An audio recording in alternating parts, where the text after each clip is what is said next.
What's up, YouTube? Today, we got another Disturbing Things from Around the Internet Volume 2. I'm not going to bore you with a long intro. I just want to thank you guys for watching, and let's get right into it. But before we get into it, I want to just thank Nexpo for making the video, so credit to him. So let's check it out. Recall, this is my one-stop shop.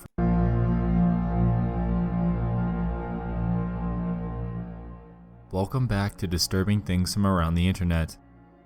If you recall, this is my one-stop shop for bite-sized creepy finds that I've recently stumbled upon. Just last month, we covered a wide array of disturbing things, ranging from Facebook posts to Reddit conspiracies. Today, will be no different. It's time to dive into 5 more hand-picked and disturbing things from the internet. Are you guys ready? I'm excited.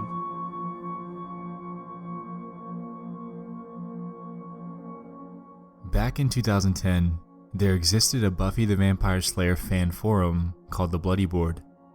It seemed to have been thriving for quite a few years, with posts dating way back to 2004.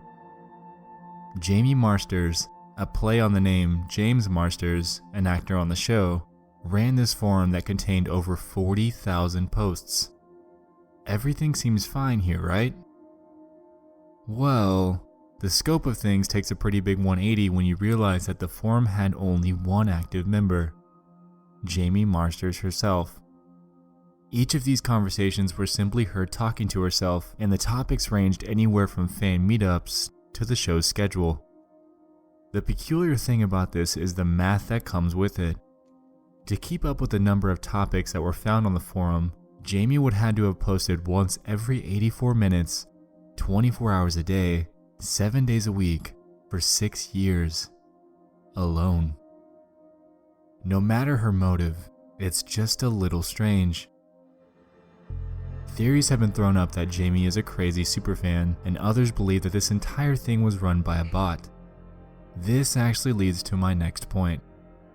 Unfortunately, in October of 2010, an article called The 7 Most Unintentionally Creepy Places on the Internet was posted by the website Cracked, and as you might have guessed, this board was on that list. What ensued afterwards was an endless barrage of people storming the board, posting vulgarities, pornography, and other unrelated, undesirable content. It's estimated that a total of 36,753 people flooded the place in the short span of 24 hours. After logging in and being surprised with the endless barrage of posts, Jamie ended up shutting down the board, casting it into internet oblivion. It turns out that Jamie had used this forum as a sort of news hub for the show, so she could keep up with articles about meetups and conventions. The thing is, how big of a fan do you really have to be to make 40,000 posts to yourself? Right?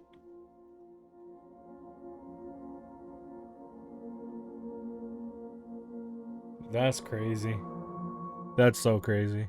In July of last year, a Facebook post was made by a user named Kiana who claimed to have had weird things happen to her for a while.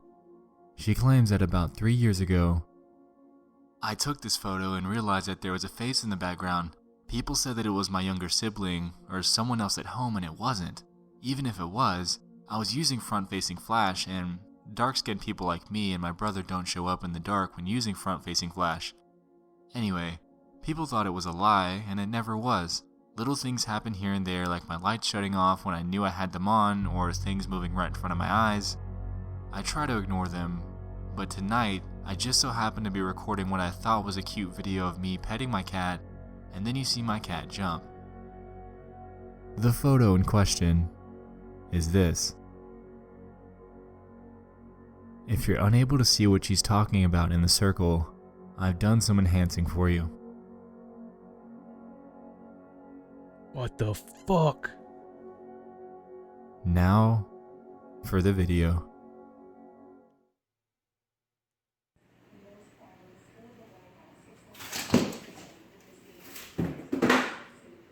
Nope. Nope. Nope. Nope. Nope. No. No. No. Run out of that fucking house so fast. Get out of there. No fucking way. Mm-mm. This is me in that house. Bye.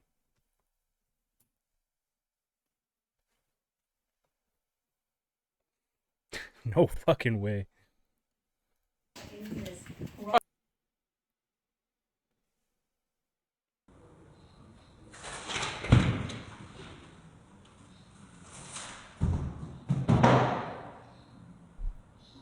Nope.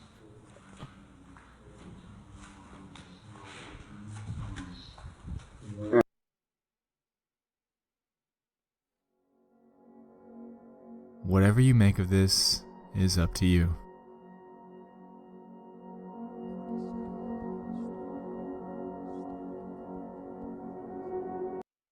What do you guys think that was, huh?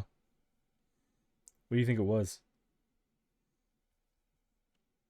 Paranormal? That's scary as fuck.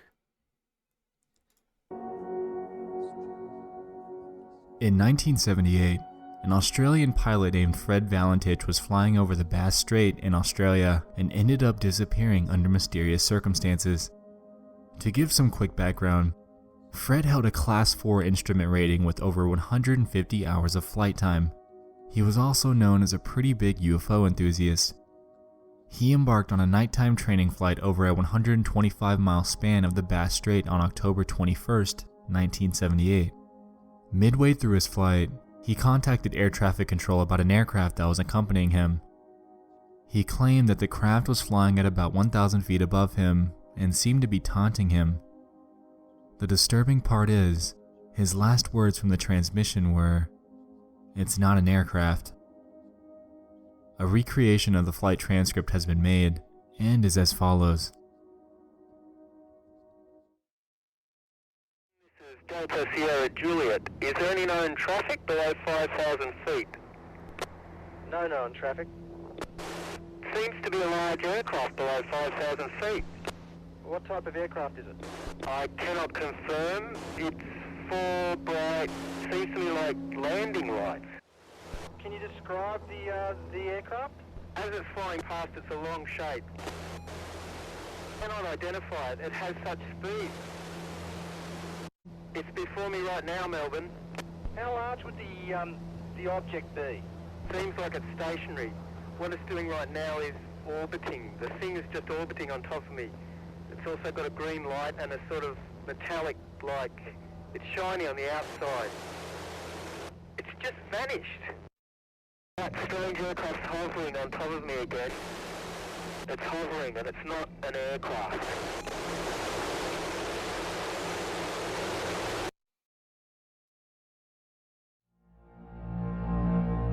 Many theories have been made regarding what he was actually seeing.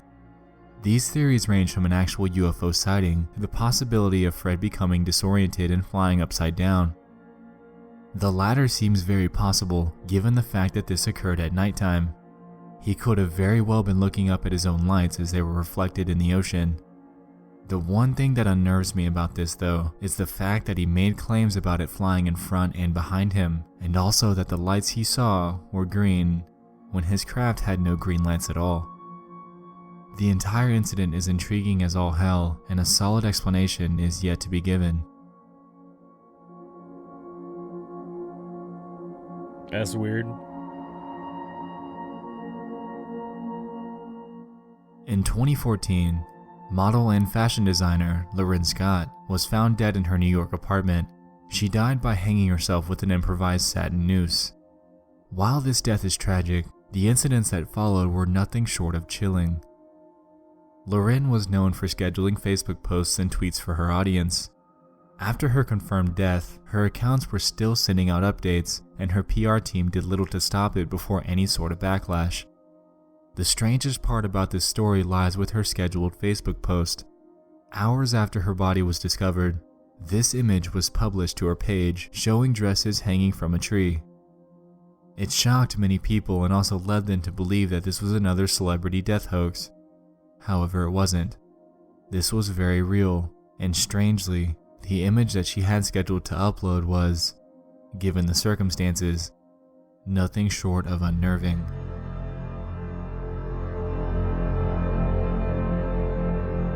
That's weird.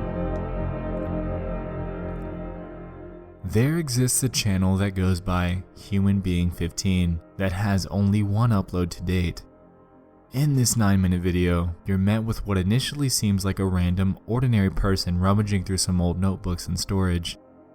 Things begin to take a strange turn when you realize what this channel is trying to convey. Let's see if you can spot what's off about this before we go any further.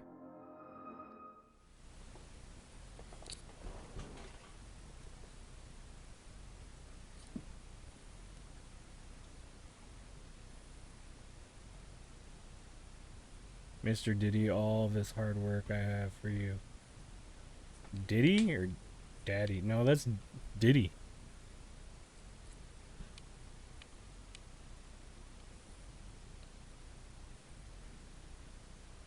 Why is there so much paper?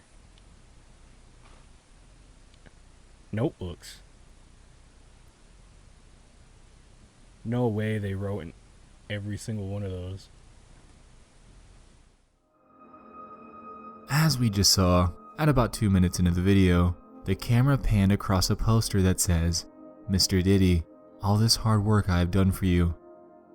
The same thing actually happens at 3 minutes and 21 seconds. We then are shown hundreds upon hundreds of other notebooks that this person's got stockpiled in one of his rooms, and at about 6 minutes and 20 seconds in, we're finally shown what's in one of the books. It's the phrases, "Please Mr. P. Diddy, please respond," and "Brother Diddy, please accept," over and over and over. Human Being 15 then goes forth to show us more of his stockpiled notebooks before the video ends. Allegedly, this video is a re-upload from their previous channel, namely titled Human Being 151. The creator would go by the name Insomniac and had over 1,000 videos showing this sort of behavior.